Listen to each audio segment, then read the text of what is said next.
dan agamanya juga kuat ya. Kalau buat ini kan mungkin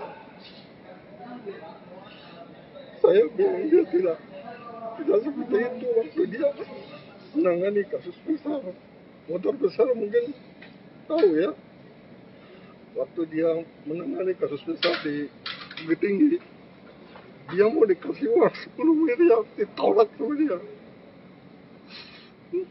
Dan saya yakin kalau dia itu tidak dari hatinya untuk melakukan ini, saya yakin dia dapat tekanan dari pimpinannya.